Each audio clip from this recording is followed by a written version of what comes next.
Welcome to phonetics. Now, I know officially the term starts 1 week from now, but I thought I'd make a quick video to answer some of the questions that people are already asking. I'm Tim Mills. I'm your instructor for the next 4 months. I've been studying linguistics and focusing on phonetics for over a quarter of a century now. I still find it exciting to study and to teach, and I look forward to sharing my excitement with you as well as, all the knowledge and skills and stuff.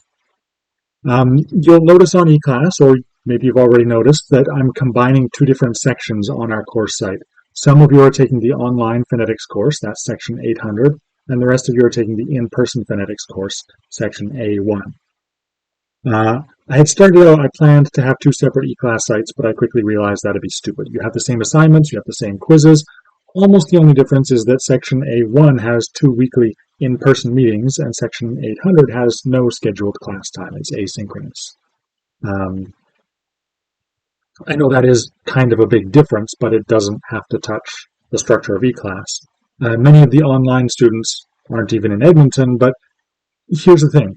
COVID is still around, and even if it weren't, there are other reasons why someone might not be able to come to class for a week or a day or whatever. Illness, accident, that sort of thing. So it makes sense for the in-person class to have some structure that allows people to miss class when they need to and not miss the material entirely. And if you're taking the online class, but you actually live in Edmonton, and I know some of you are, that's a totally fine choice to make. Well, you may feel like coming to learn some of this stuff in person at some point, so feel free to. The information is all there, the syllabus for each of the sections. It's two separate syllabus documents, but they're both there for you all to see.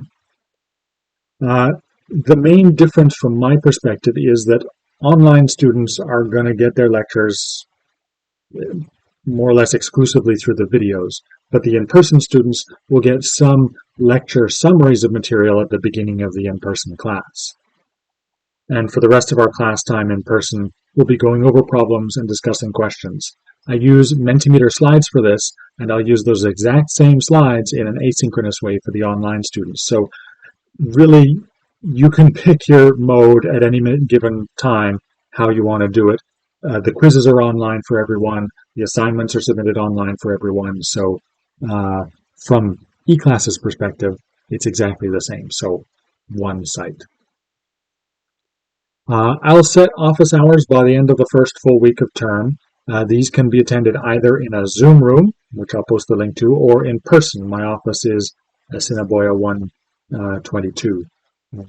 All that information will be on eClass. I'll be in my office and on Zoom during those hours, and they're available to everyone in both sections. So, and on top of that, you can always email me with questions, ask for a one-on-one meeting, ideally by email. There's a discussion forum on eClass where you can, discuss things with the whole group. Everyone has access to the discussion forum. Ask questions, answer questions, make suggestions, whatever. And there's also an anonymous feedback form on eClass for when you really want me to know something, but maybe you don't want me to know who that something is coming from, who that suggestion or question or request or complaint is coming from. That's fine. That's all their ways to communicate with me. So lots of ways to interact in this class, whether you're registered in the in-person section or the online section. There's a lot of work to do this semester.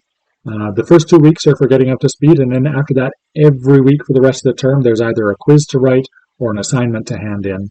And by the end of the term, you'll have read through the entire textbook. This is actually the first edition, and I'm basing the course on the second edition. There's a link on eClass for you to access the second edition free online through the library website. So you all have access to that. Anyway, you'll have read through the entire textbook. You'll have done a whole bunch of assignments and quizzes. Over the course of the term, we're going to cover the physiology of speech production. We're going to cover almost the entire International Phonetic Alphabet. A whole lot of acoustics, that's learning about how sound works in the vocal tract and how we measure and analyze speech sounds, with microphones and computers and stuff. And the physiology of hearing and speech perception. So it's a lot of stuff to learn, but that's okay because it's all awesome and wildly interesting. It is. So anyway, stay tuned for assignments and quizzes and stuff to start showing up on eClass over the next week or so as I get my last minute tweaks done. Um, Everything will be ready well ahead of the time that it needs to be done, right? And as much as possible, I'm trying to get stuff on before the start of term. Because I know some people want to get ahead on some things or look ahead to know what's coming. So I will do my best to cover that, get those things up as soon as possible. Introduce yourself in the discussion forum if you like. Ask any questions that you have that I didn't manage to cover in this video. And I'll see you in person or online or a bit of both next week. So excited.